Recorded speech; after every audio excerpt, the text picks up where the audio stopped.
Hi, I'm Jim Lake. Welcome to another edition of Tech Talks. It's been a little while since our last edition. Today we're going to talk about the advances in storage protection, the Viking storage protection line, as well as some of the accessories that go along with that. So we're going to talk about some new ESFR type sprinklers, some control mode sprinklers, and some of the accessories that go along with that. With that, can't think of anybody better to talk to about this than our Senior Vice President of Product Experience. I got that one right, Martin Workman. So Martin, come on in here.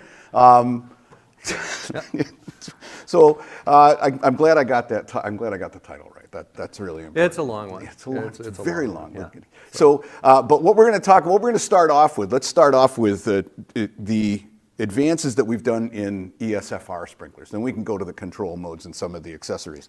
But the first one that I wanted to kind of throw out here was the specific application ESFR sprinklers that we have online. So, let's talk a little bit about that. Episode 10 of Tech Talks, if you'll remember, we talked about the VK514 and how it was groundbreaking in its 9 sprinkler design, Sure. and how FM 8-9 had changed and all of that.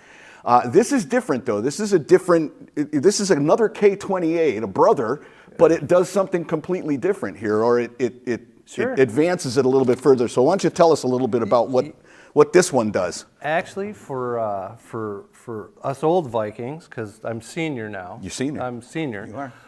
It's a little bit of back to the future. The VK514 started out as only a specific application sprinkler. It had a UL listing, 48-foot ceilings, 43 foot of storage. Our first listing actually came out with 8-foot aisles. And anybody that does storage understands that aisle width is kind of king because it tells you how much more cube space that you have in the warehouse. You know, those guys are cubic. Those guys are cubic square. That turns into dollars as soon as you can shove them together. Being at that high of an elevation, we were second in. So the first manufacturer that had a listing, there were 8-foot aisles. They passed the test. They were being very successful with it. Right. We came out with a K28 specifically for that. We designed it specifically for that. So when we pushed in the aisles to 6 foot, that was like, groundbreaking. That was great. Then the K28, the VK514, as we were waiting to be able to test in a higher ceiling. Right. And you just can't go anywhere for that. And so we had the UL listing. UL caps out at 48 feet. We already had the 48 feet. We wanted to go higher. Then we ended up at FM. So that's where you see the famous 55 foot. Right. And then the 50-foot test. And so that's the Lynx style, the 514. The 5141 is literally our first foray into glass bulb technology. Right. We don't have anything like this. So, looking at it, we had a couple of different designs, but one of the fire tests that we had to run was a parallel of what we did with the 514 at UL if we wanted the same things, which we did. So the 5141, we actually slid the aisles in 1 more foot. So if you go to the sheet, I think you've got a chart on the next slide as you go through it. They look the same, but there's major differences. UL FM on the 514, UL only on the 5141. The arrangement of the commodities are the same for the specific application, and that's all this states is a specific application. You come down to a 12-head design at 35 PSI, which was gigantic as well. And a lot of our sales guys struggled with, well, it's only 10 PSI less. That's 48 foot, 10 PSI. I can tell you what that equates to in elevation. That's a lot of, Yeah, 0.43 times, and we've got it. The deflector location is 14 inches down. There's been a movement in the industry where some of the larger ESFRs had insulations as far as 18 inches down to the deflector, or 17 if you're FM to the middle of the element, as you know, where this is 14. So that's the same. But the biggest key to this is that aisle width. It's the 5-foot aisle width. Yeah, and people go, what's so magical about it? And you could say one test day over the other. What we like to look at is, there's that the bulb and the element are 2 different things, two different items that do the same thing. And in this case, the bulb just did a better job for it. Did a better job. Yeah. And you, like you said, you cannot overstate the importance of even that 1 foot on the aisle. When you're talking about hundreds of thousands of square feet, and suddenly you're capturing more and more. Boy, that's a lot of square The footage, math right? is really a lot easy. of cubic feet. Yeah, 8-foot aisles and a 55-foot ceiling will not store as much as 6-foot aisles and a 50-foot ceiling. There you go. So that's the easiest one. That's Yeah, unfortunately, I've had to study it too much. So. Cool. So there's the first advancement. Then we got the VK514, and we got its new brother there, the 5141. One of the things that's happening, and we see it a lot, is just the storage industry isn't stopping. They're going higher and higher, even though we can only test up to 55-foot ceilings because that's as high as we can go. We can go to 60. Let's go there. We've failed at 60. Okay, we failed at 60, so we're still working at 60. That probably answers a question where you were going with it. How high could we go ceiling or ceiling only? Yeah. And for the longest time, and I remember a lot of really smart people in the industry giving presentations saying, well, I think we're capped at 45 feet, and that was in 13. It was in FM. That's the way UL tested. We all did it that way, and we just kept inching it up. Technology, water supply, those types of things. But 55 seems it's one of those good bad stories. It looked pretty good for a while, and that's the bad way to end a fire test. So the next advance that we'll talk about is actually an accessory advance, because all of this is designed around, everything we're looking at here is designed around ceiling only. It's ceiling only, maximum flexibility underneath. I mean, that's what people are going for right here. But we've also come up with a unit here. I got it in my hand, but I also have it on the screen. That let's talk a little bit about the advancement of this, of the cage, of the guard around an ESFR sprinkler. I mean, most of the time people see ESFR sprinklers, they're thinking ceiling only. That's what they're thinking, and if I need to, I'm going to use a different sprinkler. Why on earth would we have one of these big guys? And let's talk a little bit about that. I want to ask you a couple of questions. Why the guard? The other one I want to talk about is what approvals does it have, and how do they actually use it? And is there a unique design to the guard itself that makes it cool? Not the design of the sprinkler system, but I know you were heavily involved in the design of that. I saw it on your desk long before it came out as a product. Well, that's a lot of people look at a guard on a sprinkler, and unfortunately, a lot of us use guards that aren't listed with a sprinkler. Right. So that's an older battle. With the ESFR, there were no guards for them. So, and it was rare that you actually needed them, because ESFRs are located very high in the ceiling. The chances of you damaging them because you were rummaging around up there are probably pretty low too.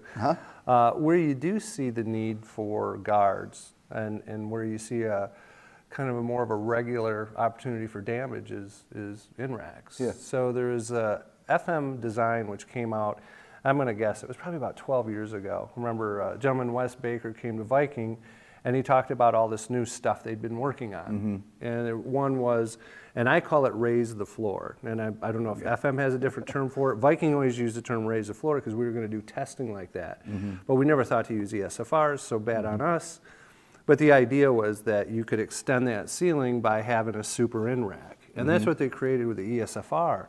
It's outstanding. It's great. It's a lot of sprinklers at one layer, call it a layer of racking, and you can either go 30 to 40 feet in separation of those in-rack levels, and then at the top you could be, say, 30 to 40 feet away from your ceiling. So you're going to do your ceiling design, and then your in-rack design is different. It's separate. It's no longer combined at the base, all the stuff that you had to do with in-racks. So they had the design, and shortly after they came out with the design, everybody said, great, I need a sprinkler guard. And so there's other manufacturers that have them, but what we did is we took an approach to more of a clam-like approach. Yeah, take this. And show this. And that was that was the whole idea behind it, is that if you're installing the sprinkler, you could clam around it and put it in there, because we wanted to make sure that it was good.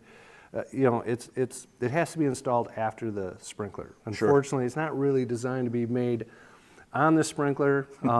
It's simple design, so that's why it's to one screw. Currently, it's in the 1 inch. I know that we're working on other guards for ESFRs. Yes. Okay. Yeah. Cool. So that takes us from all right, the standard, well, not standard, but kind of the ordinary warehouses. Let's talk a little bit about. We're looking down at sprinklers, by Oh, the way. by the We're way, not looking at our feet. Yeah. They're magically showing up. But the next thing I want to let's move from standard warehouses. Let's go into cold storage. Let's go into cold storage because we have ESFRs there as well. And even though ESFRs designed to be pendant, they're pendant sprinklers. They're designed on wet systems only. You can still provide protection in there with our line of, and now we've got 3. We'll talk about the 512 today, but we've had dry ESFRs, right, since 2007, I'm guessing. Yeah. Okay. Yeah. So yeah, that's the idea here. Oh, look, I even have a slide that says that if I'd waited. Well, look at that. Oh, my memory. Oh my goodness. I'm glad we didn't ask about the K17. So there's our line, but let's talk a little bit about kind of what they're designed to do. If you don't mind, let's go back to the sprinklers and we'll kind of go through that. So with the K14, and I apologize, I'll slide back even farther, otherwise my arm is. So the K14 ESFR, if you'll note that we have 2 distinct ends. We have a threaded and a grooved end to it. The grooved was the first grooved dry sprinkler in existence. And the reason for that is we had a 2-inch end on it, on the groove, but we had an 1.5-inch thread. And so what's kind of unique about it is over time how we've evolved a little bit. So that's how we started out with a K14. It's how we could maintain that K factor. So our K factor is right at the inlet. Okay. You don't have to worry about the barrel length. It's in there. It's like Campbell's soup. It's all in there. When you move to the K17, what we did is we redesigned that inlet. So you literally have an 1.5-inch grooved inlet. So we went from 2 with a K14 to 1.5 inches with a K17, and then continued the theme with the K25. Because what we did is we kind of future-proofed the inlet. We knew that we could get with a K25 with that K17 inlet, and we really looked at the need of a K25, and as soon as we had 50-foot protection, then we knew to pull the trigger on it. Cool. Meaning it came out of FM. So that's when we did that. So it's been out for a few years, and we haven't seen, we call something that we call cannibalization, is if you come out with a product and take a bunch of share of an existing product, and that hasn't happened. In the last 2 years, both have grown, which is great. Yeah. It's wonderful. Yeah. It is. But this is the idea behind them, right? That you take into account that you've got freezer. Typically, what you're trying to do is replace all that dry sprinkler piping inside, right? Yeah, Drop so it down. If you were doing a lidded ceiling or lidded freezer in the past, this is what you ended up doing. If you had any height to it at all, if you got over 20 feet, this was probably what you were doing. So you more than likely had a main either above the ceiling or you dropped into the space, and it's real painful to try to hang this stuff because there's not a lot of structure there. You got to come up through and punch rods through sometimes. Then you had all your sprinkler piping, and then you drop down to your in-rack piping because unfortunately, once you get past 20, 25 feet, you don't have a ton of dry barrel options. You're going to use some other head. Yeah. Right. So with that was kind of the pain that you had, and there was a high tolerance to spend as much money as you could to get rid of those in-racks in the freezer. Because anybody that's been in the trade very long realizes in-racks and freezers are just guaranteed freeze-ups. They're just future service calls. Freezers are a tough place to install sprinklers. And so this is what cleans everything up. This is what this is the goal. Go back and then click it again, you'll notice how clean that freezer just got. That gets really clean. Because if you look at the flexibility the freezer owner just got by being able to get rid of that in-rack piping, now I can move my rack storage anywhere I want. Right. And with an ESFR, I can have just about anything in that freezer. It's no longer, is it a class 2? Wink, wink, nod, nod, which there's no more class 2s anymore. We all know that. Right, we all know that. Yeah, so for more information on protection of cold storage, it's episode 16, actually, of Tech Talks. I talked to Sean Kramer about specifically all the options for protection of cold storage warehouses and things. Mr. Kramer, there you go. Yeah. Very good. All right, so the 512 then. Let's talk a little bit more about kind of how special this is then. Is there anything additional to kind of what you were talking about in the design? And that's a completely different frame, different look to it. It's Yeah, as far as the frame goes, with the dry ESFRs over time, what you're trying to look at is trying to make the water flow through it more efficient. When you're passing a lab test, the better you do it, the less things you have in the way. So you'll see that it changed a little bit. Our previous VP of R&D wanted it to look a lot like our XT1. That's why it has that rounded. Yeah, I mean, if you want to know why, okay. I could give you a whole story about helicopter water, but I'm not going to. That was the idea to kind of, if we're going to change the theme, where as opposed to, this is our typical ESFR cross section. Very they all famous. Look like they that. all Yeah. look like that. Yeah, they all look like they had the same father and mother, which they did. But that's why that one looks a little bit different. Okay. The major thing about this is only available grooved. We don't offer it in a threaded version. There's really no point in it. We found with the majority of dry ESFRs that we sell, majority are grooved. Yeah. There's no savings in the threaded at all. They cost the same. Just make life easy and make it grooved. Okay, good. And then one thing that you'll note, Jim, and this isn't unique to this sprinkler at all, but you'll notice this white line that gets striped here. Whoops, I'm looking at myself backwards. Yeah. This allows, when you put it up through the ceiling the other way, like it's supposed to, you can align those frame arms from below. Oh, okay. So if I'm trying to line them up, I can literally turn that. Okay, now I'm in a line. If they're kittywampus, I can just turn it. Yeah. So that's one of the things. The other unique part about it is just the K25 design, which is so much more unique. You get to go over 40 feet. Yeah. Yeah. Need I say more? Nope, that's it. And you have to stop at 50, but you get over 40. Yeah, you can get over 40. That's great. And you don't have the same aisle requirements. I think what we are seeing, we're probably not going to see it in cannibalization anytime soon, but you'll start seeing people going, I can do more things at lower ceilings with this than I can at K17. Yeah. So. There's nothing stopping you from that. From going lower. Okay. Now let's talk a little bit about the boot, because is there anything special in this design here you want to talk about here? Well, actually, wait, before we get to that, gosh, I forgot about this. This was the 1050, yeah? 10 at 50 was kind of the big differentiator. Well, the design here, because this is out of FM. Yeah, it's right? a 50-foot ceiling. So if you take a look at the column as you go across, we got storage arrangement, commodity, maximum ceiling height, and then right here this is the biggie.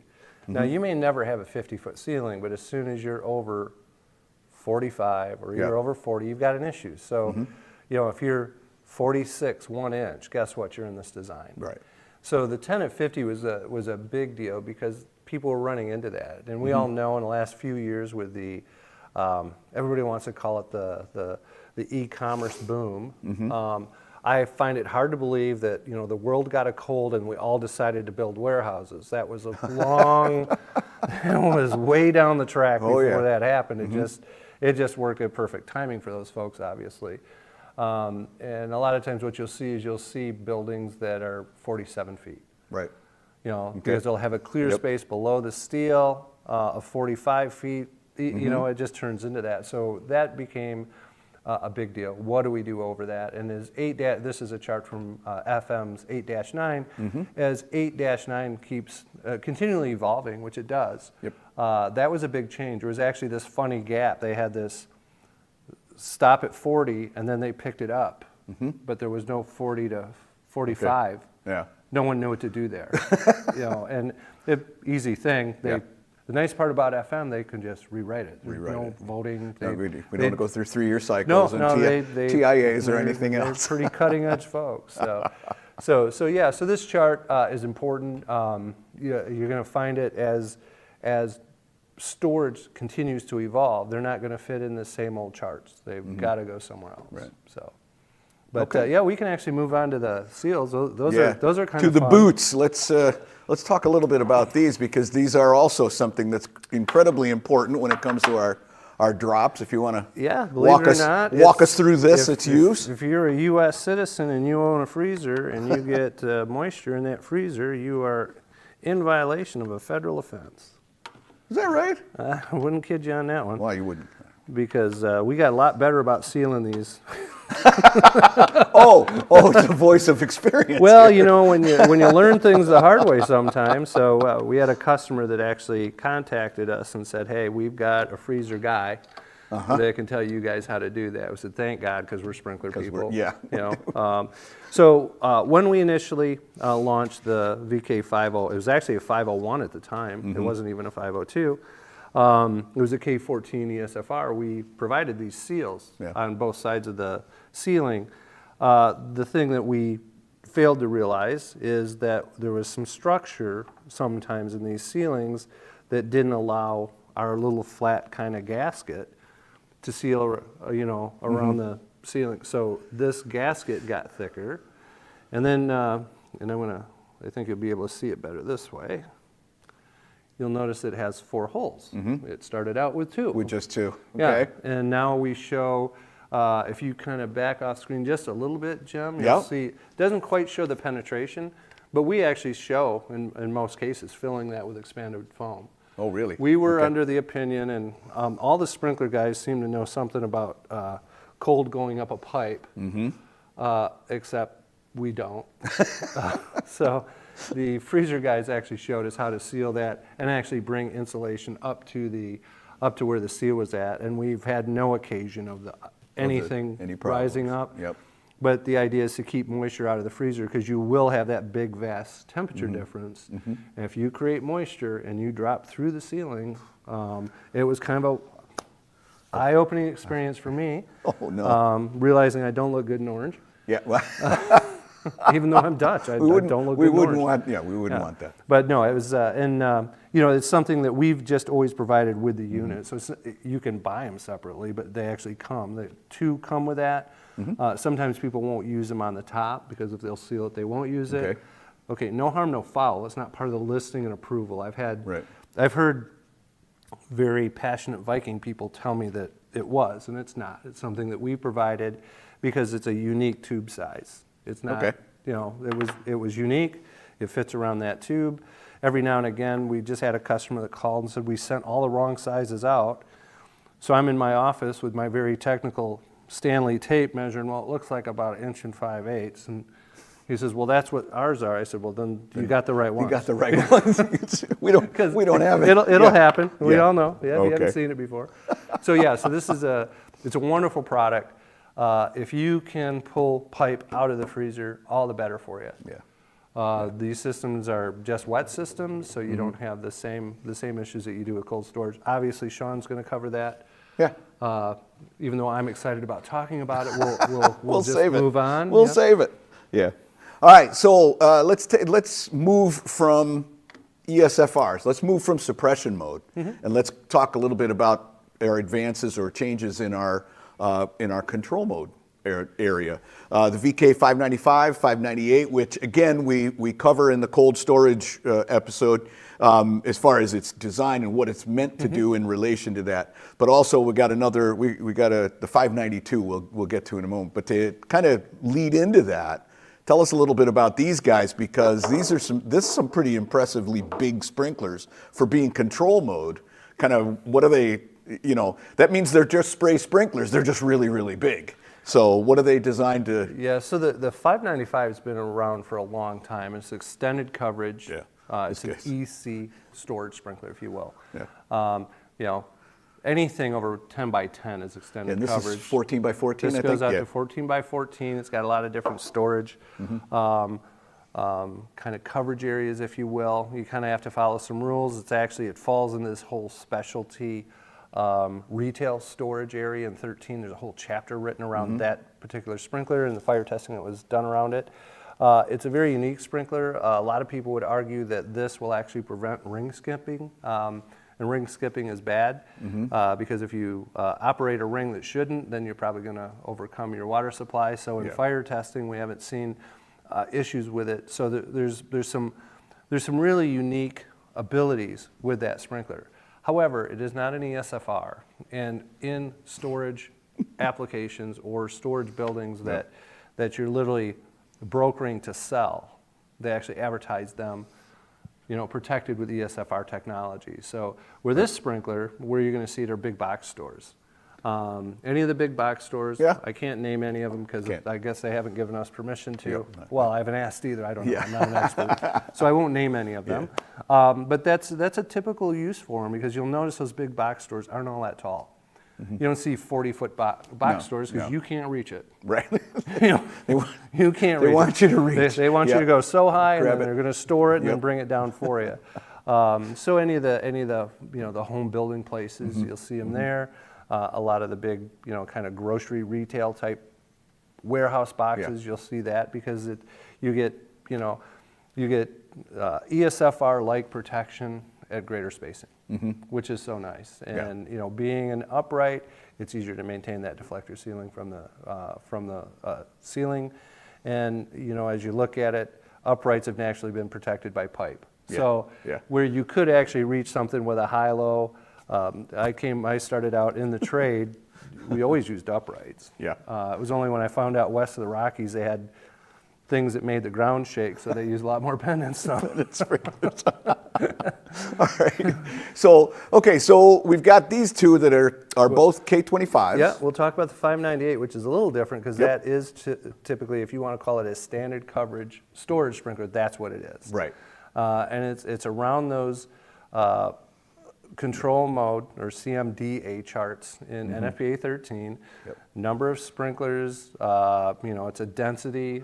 If obviously when you're looking at FM 8-9, it's number of sprinklers and pressure. But it's limited to 100 square feet, isn't it? It's limited to 100 square feet. Right. It's not a 14 by 14. It's maximum of 12 in any one direction, but with a ceiling height. But typically, you're going to see people run them at 10 by 10. Yeah.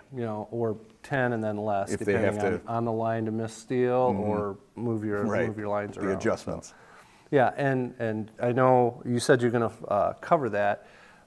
Its uses are tire storage. Is that right? Tire storage, better, huh? density.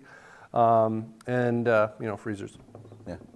Yeah. Cool. So that's where some of the big sprinklers fall. All right. So let's go to our new 25 then. Okay. Oh, I'm sorry. Well, this isn't quite new. 1960. I didn't go to that, did I? This isn't quite new. No, not new. That's okay. Our new CMSA. You've been here, 6 years? It's new to me. So it's new to you. I like that. So the 598 is a CMSA sprinkler. It's a number of sprinklers at a given pressure. It has different designs with each major lab, UL and FM. They're not the same. Right. In some cases, the performance is better at FM than it is at UL, and but as you look through it, the only place that you're going to find the information is on its data page. And that's what happens when you have a control mode specific application. It means that it's something not in the standard, meaning it doesn't conform to something in the standard. And it's unique. So as a manufacturer, you're required to put that information on your data page. That's the only place that you can find it. You can reference 13 and say, obstruction criteria per, which we do. Which we do, which is pretty typical. We hit the 4 times rule, so that's us. We're in that 4 times rule. And this is a sprinkler that at 30 foot, it has like the best design. Is that right? It has the best design. Unfortunately, at 30 foot, there's other options. You have a lot of contenders at 30. So being the best at that is like being the tallest 4th grader. It's good for the 4th grade, but I think in the 5th grade, you lose again. It's just one more year. So this is it's a unique sprinkler. We see a lot of it used in retrofit applications to where the lines are at 12 feet for whatever reason. This will allow you to go to 12 feet, or sometimes with different storage, the pressure's relatively low on it, 16 psi. It's pretty amazing. So if you're playing the pressure game, sometimes this will help you. That's why looking at the storage lineup, there's just so many different sprinklers to choose from. And you can typically find a solution to the problem if there is one. If there's no solution to the problem, we might be testing it. And this is a standard response. This isn't a fast response, quick response listed, anything like that. No, a lot of people think it's an ESFR. Because it looks Yeah. It looks like them. You put them right next to them. You couldn't tell except basically for that. We're working on a special sprinkler right now, which happens to be pendant, but it has a large bulb in it. And everyone I show it to or kind of discuss it, saying, you know, does this have an application for it? They go, well, it's an ESFR. It's like, it couldn't be farther from an ESFR. Yeah. And this one, because the link, it kind of looks like the other ones, unfortunately. So, you know, that's being smart manufacturers, I think. It shares a lot of characteristics of an ESFR. You know, it's a pendant. FM told us that was better. The trade, you know, we don't get pipe shadow, and that pretty much makes sense. The element and the pieces, part of the trigger and the strut are the same, but this element is a little thicker. Now you're not going to be able to see it probably quite as well, right? But maybe you can, because this is. See if I can get that cast. Yeah, a little bit. Yeah, you can see There it a you little go. bit. Here, we'll do belly cam. Put it right there. We'll do belly cam, Jim. That's probably a new one for That's a new one. But, oh my God, I knew it was going to be interesting having you on. But you wanna. The point I'm trying to make is just because it's a pendant sprinkler doesn't necessarily make it an ESFR. Right. And that's got a unique K factor. It's 19.6. It's the only 19.6 in the industry. That doesn't make it good or bad. It's just it's unique, and that's why those SIN numbers are so important. And if something's marked with a K factor on it, pay attention to it.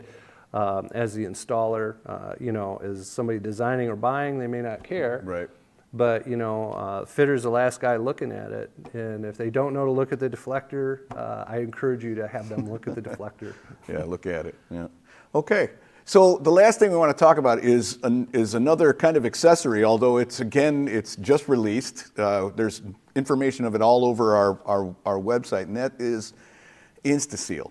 Well, so if you back out a little bit, and I'll back out a little bit, this is just more an accessory. This is a way of life. This is this is the way of the future. So I said back to the future, this is the future. Yeah. One of the key elements that we look at today is there's less and less people that want to install sprinklers. You know, we're making less and less people. I'm the last of the baby boomers. That's right, we are. It's kind of a fact. We are. You know, I'm not too worried about my Social Security yet, but I'm sure I will be shortly. So what we looked at and kind of thinking about, you know, how do you make installations easier? What's one of the things that you could take away? Right. And you know, how about if we made it in by hand? So when you look at the act on a lift, and you know, I think you've seen a lot of it, Jim, but you know, you bring up a box of heads, you either tape them on the ground and dope them. If you tape and dope, or you just dope, I'm not advocating both, one or the other. One or the other. You guys do what you want. We're advocating this, actually. Well, we're going to get to it. But you do that, and then you put the head in the outlet, and then you crank away with a wrench. Right. We kind of looked at it like, how about if we just kind of eliminate that whole thing? So you basically can pull a sprinkler out of a box, put it into the weld-a-let and hand tighten it. And Jim, I've got one here, and I think you did a product spotlight, didn't you? Yes, we did a product spotlight. If you're interested in that, it's on our website. Yeah, so if you haven't seen the product spotlight, and I'll just have you go through it, because you're the trained actor. I'm the trained. I'm just the guest. Oh, he's the special expert. So, we'll start with the fact that we'll go over to this one here. This is where it all starts, because this is how it all shows up. It shows up to you with the piping is all put together, and the gasket's already installed at part of fabrication, and then covered over with this protective cap right here. The protective cap. So it's a weld-a-let with an internal gasket. Weld-a-let with an internal gasket. There you go. That's the terminology. Plus, it's got the protective cap the integrity cap that goes on that. And that's to protect everything in there, because we don't want any dust or dirt getting in there through installation. Now, this starts off as orange. It might show up as black because the piping has been treated, or the piping has been coated with black, painted black, and that may be where it might have some paint on it. Yeah, if we talk about the fabrication process, it's pretty simple. I'll get on screen. So there you go. You go back on screen. Yeah, glad I didn't wear the green shirt today. The fabrication process, really not a lot changes in it. You're going to cut the hole for the OLED, place the OLED on it and weld it. You're going to let the OLED cool, then you're going to place the gasket in it. Then you put the integrity cap on, and then typically because you've ground away whatever lacquer pipe paint that comes from the manufacturer, you're going to just paint. They're going to go around it. Yep. So the integrity cap does quite a few things. One, it protects the gasket from the paint, and then obviously dirt, debris, sand, all the bad things that can happen. So. But I'll let you continue. No. So that's perfect. And the next, what it allows us to do is you pull that cap off. You should see the white ring. You can see the white ring here. You can see the white ring in this photo as well. You should see this white ring inside. That means the gasket, number one, has been installed. Number two, it's installed in the right orientation, which is critical. On the other side of that is gray. If it's been installed upside down or backwards or however you want to kind of charcoal call or it, black. Yeah, it's unless it's white. That's what you're looking for is the white gasket. Now, the next part of this is that's one technological advancement. I mean, that's huge just in fabrication. The other one, and people don't really, I don't really think they might appreciate what went into this torque assist cap, the ability, because it wasn't just a matter of our older caps were just cups that kind of went over, did the protection. They protected it just fine, but you couldn't grab on and really do the torque on. So this particular cap, as you can see it here on the in the picture and also in here, I mean, this allows you to grab up, twist in, all in just with your hand, and that's it. It's hand tightened. Take it all the way down till you feel that it's set on the gasket, and you'll know when it hits, and then you can just go 180, and then you can do a little bit of an adjustment, but it's all by hand. There is absolutely no wrenches available, they're needed. Well, yeah. There are some things available. So it's a half a turn after you reach the gasket, and then one of the things that if you put that back on there, one of the things that was key that you mentioned. It's called torque assist for a reason. It's actually designed so as you put and Jim was showing it. It's to favor the install like this, and then to take the cap off. You'll see these wings, and they just pop like that. So now they're on the ground. Now they're on the floor. This will look awkward. Just look.